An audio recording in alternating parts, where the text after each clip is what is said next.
Nowadays, many places around the world are experiencing a shortage of doctors. This shortage threatens the ability of health system to provide timely and appropriate care for its users. So the common question is, how to doctor the doctor shortage? One way to respond is to seek services of foreign-trained doctors. I'm Maira, and I'm here to help you break down the topic. A recent study across 32 OECD countries projected a shortage of nearly 400,000 doctors by 2030. Hong Kong is no exception to the worldwide pattern. The city's first comprehensive healthcare manpower projection by the government forecasted a shortfall of approximately 1,000 doctors by 2030. Provided that the waiting times in public hospitals for specific specialties such as orthopedics and ophthalmology have reached over 2 years. Is this projection an underestimate? In a recent study, our Hong Kong Foundation reported that the city is only manned by 1.9 doctors per 1,000 population, which falls far below the OECD average of 3.4. This means that we need an addition of at least 10,000 doctors to meet the OECD average and 3,000 more doctors to catch up with Singapore. Bear in mind that we used to have a higher doctor to 1,000 population ratio than Singapore.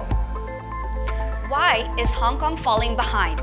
One of the reasons is that Hong Kong's mechanism, when compared to other countries, is still comparatively less appealing to attract potential foreign-trained doctors. How? Let me break it down for you. In Hong Kong, in order to be fully registered, foreign-trained doctors would have to pass the Medical Council's licensing exam. Only 4 candidates have passed the entire 3-part exam in one go in the first half of 2019. Many candidates have pointed out the lack of comprehensive exam syllabus and revision materials provided by the Hong Kong Medical Council, which could potentially deter applicants from performing to their full ability. In contrast, medical authorities elsewhere, such as the UK, Australia, and Singapore, provide comprehensive exam syllabus and revision materials. This is just one of the many problems, and the list goes on.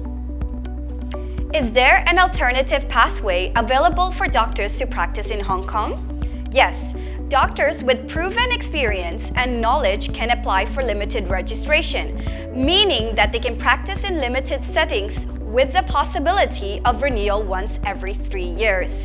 However, doctors with limited registration can never become fully registered unless they take the licensing exam. Whereas elsewhere in the world, such as Singapore, foreign-trained doctors who have entered the system after practicing for a specified period of time have options for progression to full registration without having to sit the local licensing exam. And the list goes on. Now remember, Hong Kong is home to a rapidly aging population. While it enjoys the highest life expectancy in the world, the corresponding demand for health services is enormous. As our city continues to age, the number of public hospital inpatient bed days utilized by those aged 65 years or above is projected to rise from the current 50% to more than 70% by 2036. Concurrently, our doctor manpower would continue to fail to catch up. Now you know how imminent the situation is. So to doctor the doctor shortage, what actions should we take now?